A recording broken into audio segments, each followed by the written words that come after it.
আজকে খাবো করলা সিদ্ধ। কি দিয়ে খাবো? মরিচ ভর্তা, ধনেপাতা ভর্তা, ধনেপাতার আচার, আর সাথে আছে বিটরুট, যেটা খাইলে শরীরে রক্ত বাড়ে, হিমোগ্লোবিন বাড়ে। গাজরের মতো অনেক মিষ্টি, আলহামদুলিল্লাহ অনেক মজা। যাদের শরীরে রক্ত নাই, মানে রক্ত নাই না, রক্ত কম, তারা হচ্ছে বিটরুট খাবেন। এটা খেলে যেমন থাকবেন এনার্জেটিক, ওরকম আপনার রক্তও বেড়ে যাবে, মানে শরীরের দুর্বলতা কেটে যাবে। আমি তো কয়েকদিন ধরে খাচ্ছি, কয়েকদিন বলতে আমি 1 মাস ধরে খাচ্ছি। আলহামদুলিল্লাহ আমার আগের থেকে শরীরের অলসতা কেটে গেছে, তারপরে হচ্ছে এনার্জি বাড়ছে। আগে যেমন সিঁড়ি উঠতে পারতাম না, আমার বাসা তো 4 তলায়, নিচতলার থেকে 4 তলায় আসলে আমি অনেক হাঁপাই যেতাম। আইসা আধা ঘন্টা রেস্ট না নিয়ে আমি কথা বলতে পারতাম না, মানে মনে হতো যে আমার নিঃশ্বাস এখনই বের হয়ে যাবে। তো পরে এই যে খাওয়া শুরু করলাম, আলহামদুলিল্লাহ এখন হাঁটাচলা করি, বাট তেমন একটা ক্লান্ত লাগে না।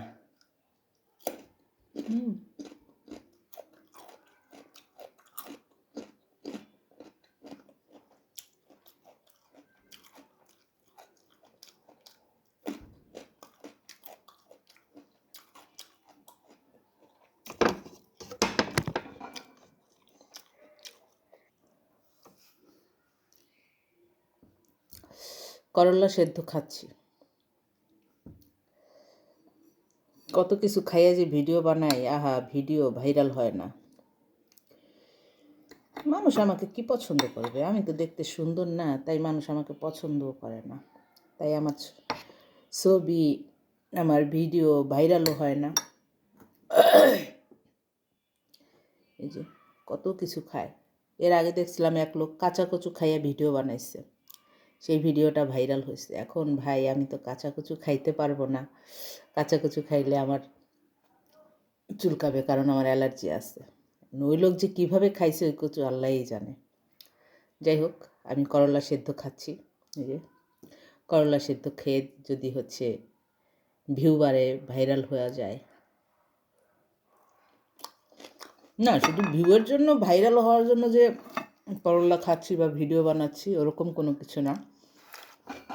করলাটা হচ্ছে স্বাস্থ্যের জন্য খুবই উপকারী, আর যেহেতু আমি একজন ডায়াবেটিস পেশেন্ট, সেক্ষেত্রে আমার জন্য এটা খুবই উপকারী। আমি এই জন্য খাচ্ছি, ভাবলাম যেহেতু খাচ্ছি একটা ভিডিও বানাই, এই জন্য। যে ভাইরাল হওয়ার আশায় ভিডিও বানাচ্ছি এমন কোনো কিছু না। এটা আমি খাচ্ছি আমার ওষুধ হিসাবে, যাতে আমি সুস্থ থাকতে পারি, ভালো থাকতে পারি, এই জন্য।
করলা কিন্তু সত্যি সত্যি খেয়েছে, আবার অনেকে মনে করেন না যে ফেক ভিডিও, করলা খাই নাই, ওটা কিন্তু আনকাট ভিডিও, এডিট সারা ভিডিও।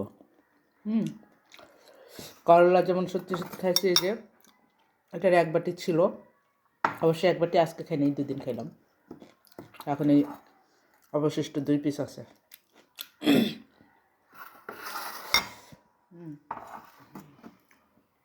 আর হচ্ছে এই 2টা খাইলে আজকের মতো করলা শেষ। আবার বাজার থেকে আনবো, রান্না করব। রান্না বলতে হচ্ছে সেদ্ধ করব। আমি আর কোনো সবজি রান্না করে খাবো না, সেদ্ধ করে খেয়ে মজা পেয়ে গিয়েছি, তাই আর রান্না করব না। এত ঝামেলা কে করে?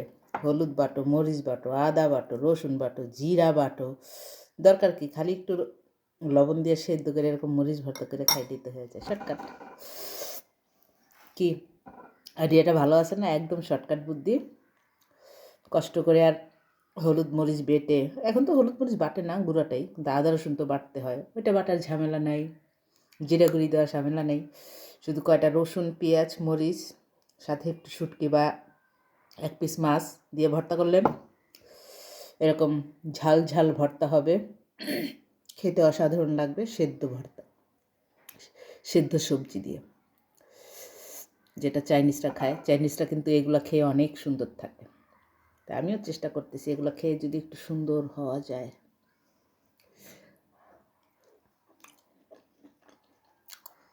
কমপ্লিট আমার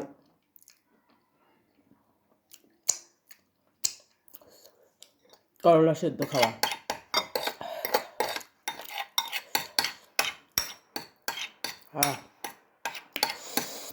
সেই স্বাদ। একটু মরিচ ভর্তা আছে, খেয়ে নেই।